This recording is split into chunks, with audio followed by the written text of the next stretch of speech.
As usual, feel free to interrupt me if you guys have questions in the chat or on voice. I'm only recording my audio and my screen that I'm streaming, so you won't be part of the recording if you do have questions.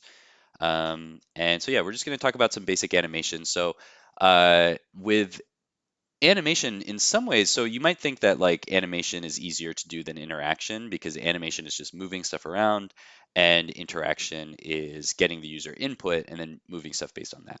They're actually quite similar. The difference is with animation, we're kind of like automating or creating the input. So instead of having the user move the mouse around or click keyboard or something like that, we actually have to create the events that drive the movement on the canvas. And so to control the animation, since we can't control, with interaction, we have the user to control stuff. To control the animation, we have to introduce some new coding structures, what we call control flow or conditional logic that we started learning last week, to basically say like if we want something that's moving across, but then we want it to come back, like our DVD logo, then we need to kind of know at what point we want to how fast we want to move it and how far and what point we want to come back. We have to kind of set all these values. Um, so we're going to start just by like moving a basic shape. And I'm just going to show some examples here and talk through the code. So here's our basic shape. We just have a background and we just have an ellipse. And with this code, what you'll notice is that obviously the circle doesn't move at all. What we see is, just whatever is there because it's hard coded. We're not using a variable. It's never going to move. So if we want it to move, we need to change that variable. We need to add a number. We need to add a variable to take place of the number, and then we need to change it over time.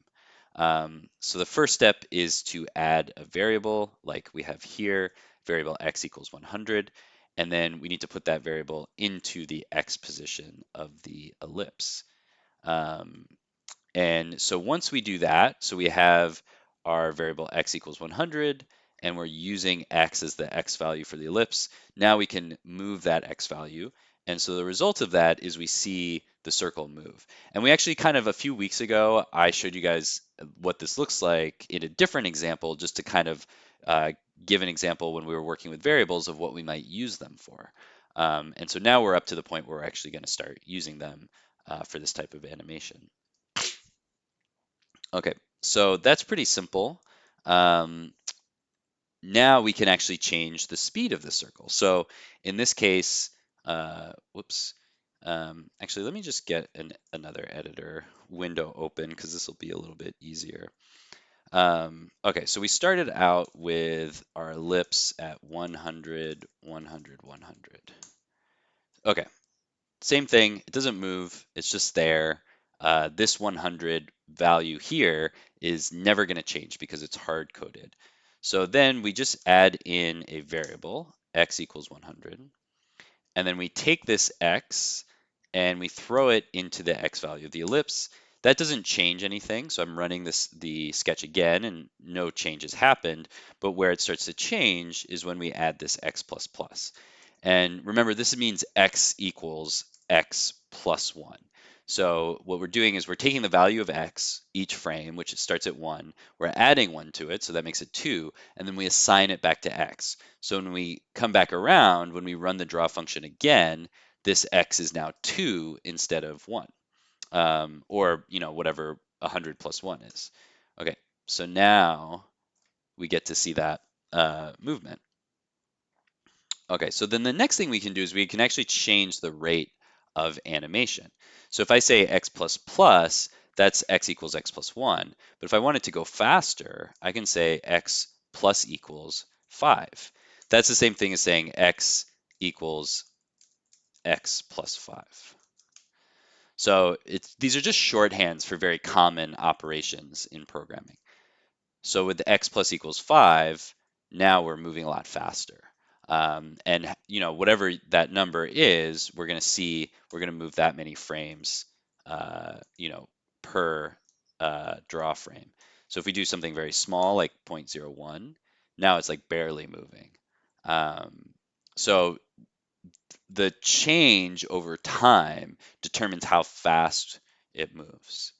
So let's go back to x plus equals 5. So that's pretty exciting. We've got it moving along. Now we're going to have to do some more code to control it. Every time we run this code, the circle just flies off the screen and then it's over. That's the whole thing. It doesn't come back. So we can look at different ways to loop it back to the beginning. So to do this, we need to use conditionals. We need to figure out when is this circle leaving the canvas. So this is a conditional. Anytime we're writing code and we have to know if something is happening, that's going to require a conditional statement. So if the circle is outside of the canvas, then we want to move it back to the beginning. Or if the circle is above the canvas, we want to move it to the bottom, or whatever the condition is. Once we realize we're asking this type of question, then we know we need to use a conditional. And so there's an easy way to fix this. We can look to see when does the x value increase to the point where the circle will no longer be inside the canvas. So let's actually just draw an example of this real quick. Okay, so if our circle starts here, and this is the x value right here, and we know that that starts at 100, and we're adding 5 every draw frame. So the next draw frame is going to be here, 105. The next one it'll be here, 110. And we'll just keep going and going as long as our draw function is running. So we'll make these little jumps of 5 pixels. And then eventually we're going to jump off the side of the canvas. And so we know what this number is here. It's 400, but it's also the width of the canvas. So we know when the x value of our circle is greater than the width of the canvas over here, then we know that our circle is somewhere over here. It doesn't really matter exactly how far it is over here. As long as it's over here, we want to either, first what we're going to do is send it back around. So we'll make like a little loop. But eventually what we'll do is we'll actually change the direction, which is going to be a little bit more complicated, but we'll be able to do it with just the conditionals and the variables that we've learned so far. So what we're going to start to first is we're going to say, if we get over here, go back over here, and then we'll animate on again.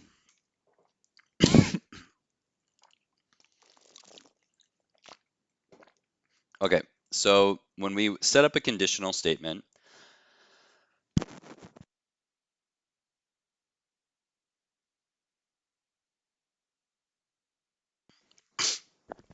excuse me, sorry. When we set up our conditional statement, we want to ask if, and then we have our condition inside the parentheses, and then what we want to do based on that condition inside our curly brackets. So that's our conditional statement set up here. And so the first part of the condition is if x is greater than width. So if x is greater than width. So we're basically saying, is the x value of this circle past the side of the canvas? And if that's true, just to keep things simple, I'm going to set x back to 0. And so now we'll see a little loop. Okay, so it's not perfect, but it looks a little bit better. Let's change the speed a little bit so we can track it a little bit better. Okay, so once it gets there, see how it clips out? It clips and then it appears back over here. Okay, so you might like the way that looks, but you might want it to go all the way off the end. So let's talk about how to do that. I'm going to set the origin, the original x to 0, so we get a nice little loop. Okay, so let's talk about what's happening when it gets here. We see the circle, and then the next frame, it disappears. And that's because the circle's x value is in the middle. So once the x value gets just over this line, even though we can still see the circle, oops, even though we can still see this circle, the origin of the circle, that x number, is what's important for the animation. So we're taking this and we're moving it directly to here in one frame. And so that's why we see that little clipping. And so if we want to wait for the circle to be over here, we have to actually wait until the x gets a little bit farther. So we can just add a little bit, whatever this number is, we can add that, let's call that w for width. We can add that to our little conditional statement over here. So I'll hard code it first, and then maybe we'll add a variable. So what I can say is we know that the ellipse is 100 pixels wide, and we know that we're just seeing that half of it at the end. So I can say x is greater than width plus 50. So now it'll go all the way off. Okay, so that's a little bit better, but we still clip when we come back over here, we still see it starts right there instead of, coming on slowly. So again, this is just, we don't have to do it this way. This is just in case we want to. So what we can do, instead of going from 50 to 0, we can just move it back a little bit. We can put a negative number here, and then P5 will add to it. Okay, so now we're going to start at 0, and then we're going to go out, and now we smoothly come back in. And so it doesn't have to be negative 50, that's just the width of the circle. You can set it to like negative 100, and then it's going to wait a little while.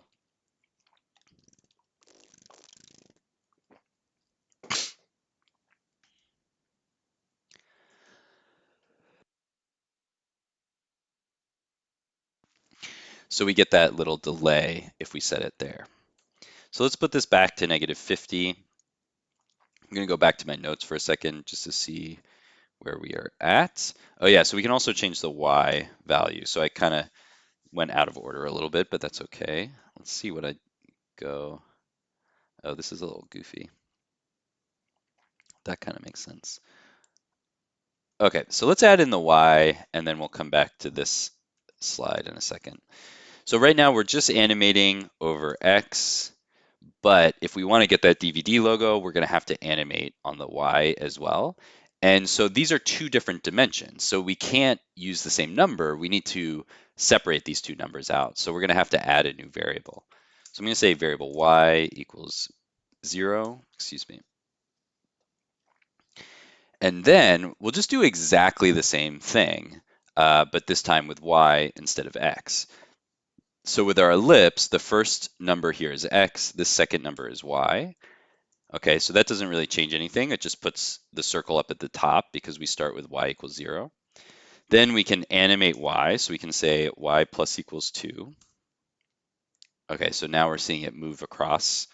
And it's a square canvas, so it's moving exactly the same amount up and down. We could change this to like y equals 3, and then we'll get a little bit of a different setup.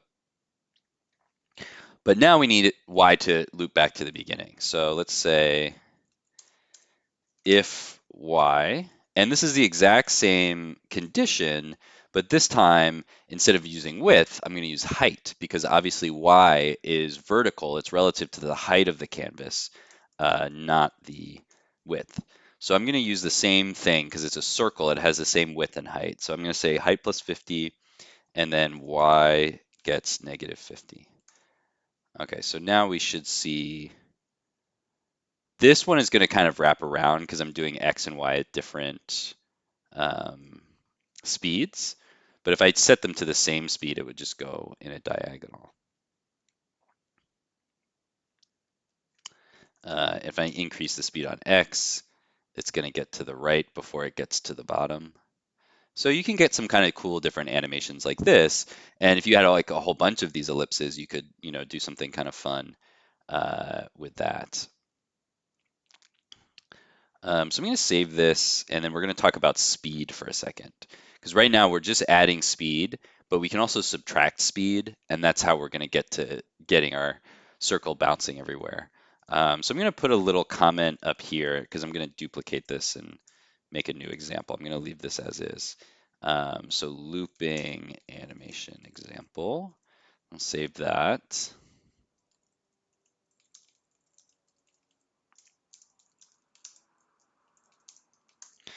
And then I'm just going to duplicate this so I don't overwrite what I've got so far.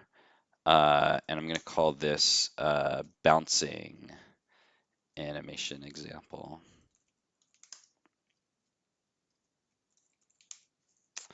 Okay. So let's look at speed. So as I mentioned, we want it to bounce now. We want to create that DVD thing. So we want it to hit the wall and then bounce back. And this is a really simple version of a type of what's called like collision detection in software and mostly in video games. Like, a lot of video games is like if you're running into something, we need to know if you're standing on a platform, if you run into a wall, if you throw something and it hits something, we need to know where things are relative to each other to make decisions about what should be happening in our game or our software or animation or anything like that. Um, and another thing we need to do is update the speed. So in order to know, so we kind of know when we're getting to this area, but all we really know how to do at this point is just put it back to the beginning. And that's useful, but it's not, it doesn't really like, help us do what we're trying to do. So in this new example, we're going to introduce speed as its own variable. And I'm going to start with the speed just for the X. So I'm going to turn off the Y animation for a second. So I'm going to say variable speed, and what did I have it? Had it as 3. So I can take this speed variable and substitute that in here. Let's get rid of some of these comments. So I'll put speed right here. And so that's not going to change the sketch at all. We still see the circle at the top moving across at the same speed, but I can change this number up here. So that's kind of useful. Like if I want it to go really fast, I can change the speed there. I can make the speed negative, although we're not quite ready for that yet. But by having speed as a variable, now I can change speed. So I can do cool stuff like I can randomize speed to make it look a little bit wobbly or something like that. But what I'm going to do first is set it up so that we can bounce back and forth, because if we're going this direction, our speed is always going to be positive. If we want to bounce back, then we need to reverse our speed. So we need to set our speed to be negative. And so that's what I'm going to do next. You can see this code here. And this is a cool little trick. We're basically just going to invert the speed by multiplying it by -1. And the reason that that works is because if a negative number is multiplied by a negative number, it becomes a positive. So we can just switch speed back and forth. And so I'm actually going to turn off the 50 for a second here. I'm just going to say x is greater than width. And now instead of saying x equals 50, I'm going to reset the speed rather than setting the position. So now I'm going to say speed. And what I'm doing here is another shorthand that basically means speed equals speed times -1. And so again, when I multiply something by -1, so if my speed is 3 and I multiply by -1, that's going to give me -3. So when I hit this edge, the speed is going to go the opposite direction and we'll start going back here. The thing that's convenient about that is once we get back to here, now if my speed is -3 and I multiply that by -1, negative times a negative gives me a positive. So it's going to go back to 3. So this is a really easy way to switch this number back and forth with one line of code. Okay, and let's move it down a little bit for a second since we're not using the Y. Okay, so now we get that little bounce. We haven't set up the other part yet, so we'll fix that in a second, but let's watch that again. So we get that little bounce, and now if I want, again, I have the same issue where when it bounces, the circle is still in the middle here, because before I wanted the circle to get all the way over here, so I had to add this 50. But now if I want the circle to bounce from here, I need to subtract this 50 from the width. So I have the whole width, and then I have to subtract the width of the circle. So I'm going to say width minus 50 this time. Another thing I could do is just say x plus 50. You can go on either side of this equation. So if I want to add it to x or subtract it from the width, either one of those is fine. Okay, so we've got it bouncing. So now we have to get it to bounce off the other side. Okay, so I'm going to do this the long way, and then I'll show you guys the short way. So I can just add another if statement. If x, let's say minus 50 is less than 0. So remember, with our canvas, this is 400 or width. And so if x gets over here, we want to send it back. And then this side is just 0. Okay, so if x is less than 0 over here, then we want to send it back the other way. So I have the same condition, or I have a new condition, and then I'm just going to actually do the same thing. So I'm going to copy the speed, because again, as I mentioned, reversing it works either direction. If we multiply it by a negative number, we'll get that to go. I'm getting a glitch here because my x starts at 0, which is going to give me a problem. Let's start at x at 1. I'm still getting a glitch. Okay, I must have written something wrong. Okay, I guess the minus 50 is wrong. Let's see what happens. Okay, but I'm still bouncing, so I guess I gotta say x, or I guess I gotta say less than negative 50. There we go. I guess it does matter which side we put it on. Or no, x is less than 50. Oh, I see the issue. I see the problem because we're starting before we get to 50, and then we're making an issue here. I don't know why I've never run into this before. Let's see. Let's just say x is 50.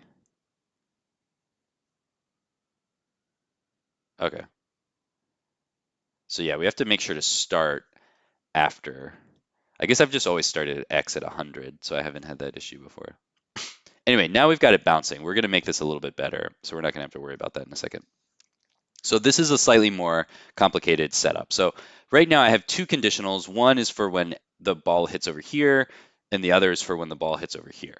And one thing that I'm going to notice here, and this is something that we do a lot in programming, we were talking about this earlier, is I have the same line of code here as I do here. And with programmers, for whatever reason, we always want to be super efficient with everything. And so if I have two lines of code that are the same, what I'm typically going to think as a programmer is, well, I don't need to repeat this line of code. So how can I simplify it that I don't have to repeat it? So you don't have to do this, but what we can do is create what's called a compound condition. So I'll put that in a little note here, a compound condition. And there's two ways to put conditions together. One is and, meaning they both have to be true, and one is or, which is either or can be true. So for example, I'll just open the console real quick and show a couple examples of this. So uh, the way I can add two conditions together is with a double ampersand. So I could say 1 equals 1 and hello equals hello. And this gives me true because both of those things are true. But if I say 1 equals 1 and hello equals world, this gives me false because even though 1 equals 1 is true, I have the ampersand, so that means both have to be true. So 1 equals 1 has to be true and hello equals world has to be true. Because my second condition is not true, I get false for the whole thing. So I can put as many conditions together as I want this way. So example for the other direction is if I use the or. This one is a little trickier. So if I say 1 equals 1 or, this is the called the pipe symbol. It's just a straight line, and it's on the backslash, which is usually directly above the enter key on your keyboard on the right side, between your enter and your backspace key usually, and you have to hit shift to get it. So you just hold shift and hit the backspace key a couple times, and you get those. For some reason they're called pipes, I guess because they're like a line. Um, so for this one, you say 1 equals 1 or hello equals world. And in this case, we're actually going to get true because with or, only one side has to be true. So you don't have to have both sides be true. And that's what we're going to use here because we're not going to bounce at both walls at the same time. We're either going to bounce off the wall on the right or we're going to bounce off the wall on the right, on the left. So I'm going to use a or sign. So it's just two pipes, just the two straight lines. And then I'm just going to copy this condition up here, and then I'll get rid of this. And so now we have our compound condition. So we have, if we hit the right side, reverse, if we hit the left side, reverse. And so that's the simplest way to write this bouncing ball condition, by putting those two conditions together, because the outcome is the same. In either case, we reverse the direction of our circle. Okay, now we just have to set up y, and then we'll be done. So with the y, they're going to have different speeds because you could be moving to the right and moving down or moving up. So we need two different numbers to control the two different directions. Okay, so we can change this speed to x speed. Sometimes you could write speed x, but I like this one, so we can say variable y speed, set that to 2. And so now we have x plus equals x speed and y plus equals y speed. Okay, and so then same thing with this. Uh-oh. Oh, I didn't replace this down here. So if my x hits a wall, we're going to reverse the x speed. Okay, so that still works.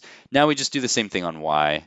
So we say if y is greater than height plus 50, or in this case, I want to say if y plus 50 is greater than height, or double pipes, y is less than 50.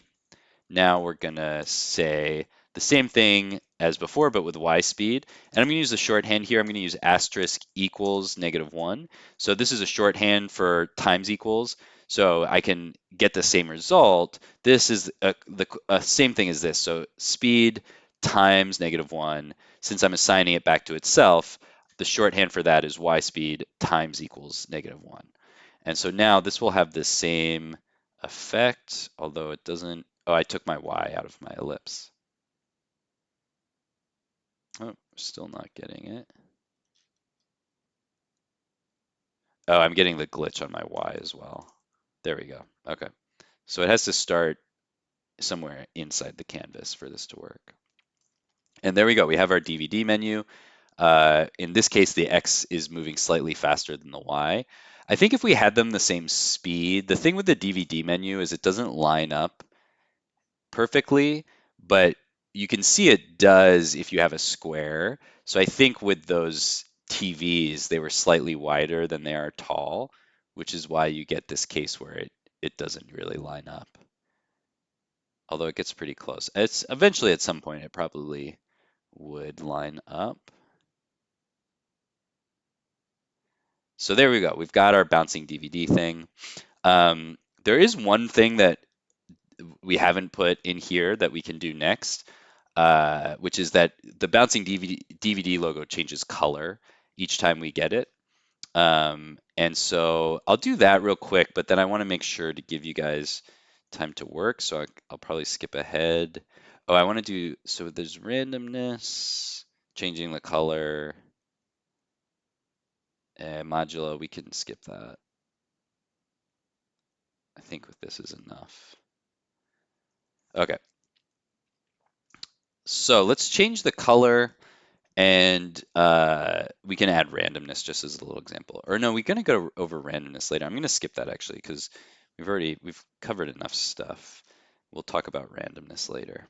Okay, so if we want to change the color each time we bounce, this is a little bit tricky because we need a persistent color. And so there's a couple of different ways we could do this. Oh, I guess we need randomness to change the color, don't we? I'm trying to think because we could just cycle through colors, but that would take we'd need a big list of colors for that. Okay, so now I'm seeing why we put this together. Okay, let's do randomness first, and then we'll add some colors. Okay, so we're going to cover this in a little bit more depth in a couple of weeks with our patterns. But one of the things that we can do with code that you can't really do in a lot of other settings is use random numbers. And that's really useful for a lot of reasons. Random numbers can create a look of naturalness in a computer-generated system. So randomness is used a lot in things like video games or computer-generated animation or things like that, where you want to have a lot of something, but you don't want it to be uniform. So for example, a lot of video games, if you have like lots of different enemies or NPCs that are supposed to be spread across like an area, instead of just having them in a grid, you can add a little bit of randomness to them so it makes it feel more realistic, more natural. And so that's a really common thing in computer graphics, in video games, in animation, is to use randomness. And so in P5, it's quite easy to do randomness. If we go to the reference and go to math, you'll see there's a few functions for this. There's um, random, random seed, and random Gaussian. We're just going to use the regular random function. There's also noise, which is really useful, but we're just going to use the regular random function. And the random function is cool because there's a few different things it can do. It can give you a random number. It can give you a random word from a list. So you can see in this example, there's a list of different words, and we can get a random word from there. We're just going to stick with numbers for today. Okay, so one thing I can do to make the feeling of the bouncing ball a little bit more natural is add randomness to it. So actually, I'm going to make another copy of this and say bouncing animation with random.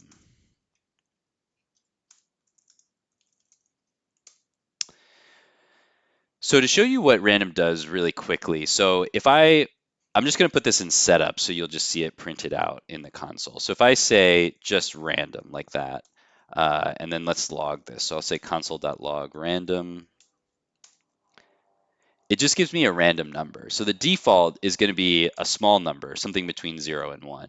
But you can use that range to apply it to any number range.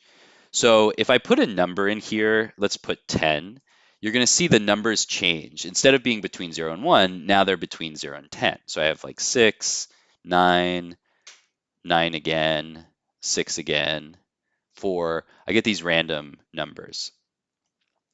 If I increase that to 100, now I get 32. So I can get a random number in different ranges, which is useful because I have different ranges for like the size of the canvas, the size of the object that I'm using, the color, all of those different things. So if I wanted a random color, 0 to 255 will give me a random number that I can use as the color.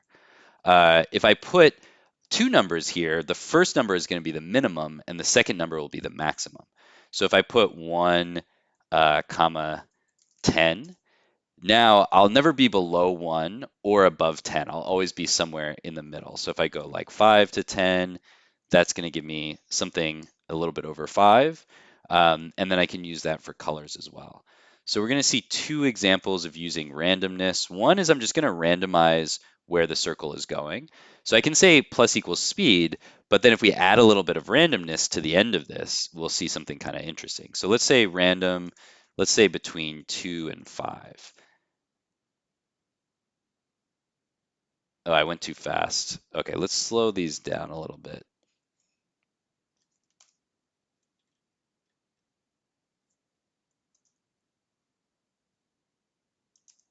Okay, it's not coming back. Uh-oh. Oh, you know what? Because my randomness uh is always positive. So let's do -5 to 5. Okay, so if we have a negative range of randomness, this works a little bit better. But now you can see it's wobbling around and wiggling, so it looks a little bit more like it could be natural. If I do just -1 to 1, we're going to get a very subtle difference. If I do -10 to 10, it's going to wobble a lot more, and it might break at some point. But it's only wobbling on X. Notice that it's like going back and forth like this, but the Y is still pretty consistent. So if we do -2 to 2 on X, now let's add some randomness on Y. Let's say -1 to 1. Now we're going to get randomness in a bunch of different directions. And since we're adding the speed is still going in that direction, even though we're adding randomness, as long as the randomness is less than the speed, it's not going to overwhelm the general speed. But if we make the randomness greater, then we might go outside of the proportions. So that's kind of nice to add a little bit of wobbliness, but it's a lot more useful for changing the color. So that's the last thing that we'll do in this demo. And so if I want to set a random color, I can use the fill value and then use some random numbers. So if I'm doing a fill, if I have a fill like this, like 0, 0, 0, it's just going to be black. And let's do no stroke. We can just focus on the fill. If I put a random number into one of these values, so if I say like random 255 here, now we're going to get a random red color. So that's pretty cool, but it's changing constantly. It changes every frame. That's not really what we want.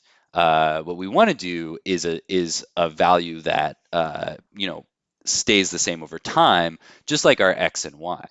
So let's bring in a new set of variables. So let's say random color variables here, and we'll start with red. And I can't, one thing I need to be careful about is I can't actually use random up here because it doesn't exist yet. Random gets created by P5. So I can go into setup and say R equals random 255. And then instead of filling a random color every frame, I can put R in here and I'll get one random R, but it'll change every time I run the program. So you can see I get these different amounts of red each time I run it. So that's pretty fun. So let's add a few more. So I'll have variable R, G, and B for red, green, and blue.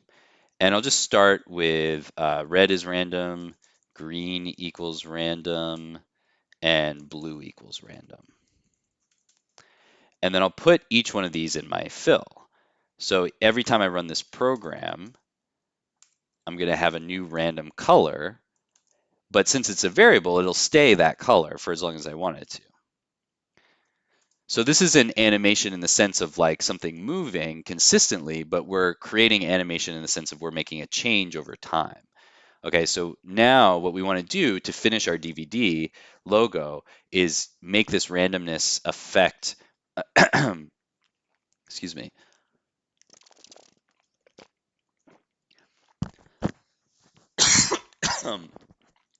So now we just want to associate the randomness with the bounce. So I can take this code that sets the random color, that resets R, G, and B, and just paste it directly inside of my conditional statement along with the rest of my code. So I'm just going to paste this in here. I'm going to paste this in here. And let's go to edit and tidy. And so now every time it hits, it's also going to change. Sometimes it changes a couple times since I've got that random wiggle going on. Sometimes it bounces a couple times in a row. But that wouldn't happen if I hadn't added that.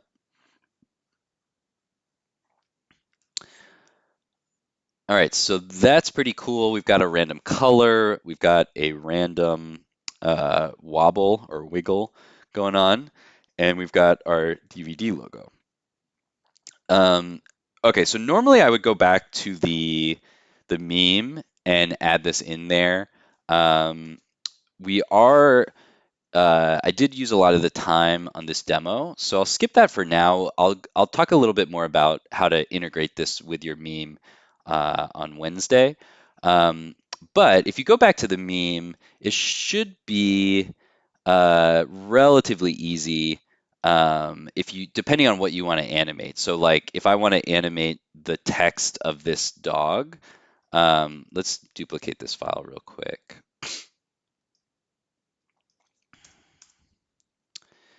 So let's say I want to animate the text of the dog, uh, but I don't have to do the whole DVD logo thing. I could just do a quick loop.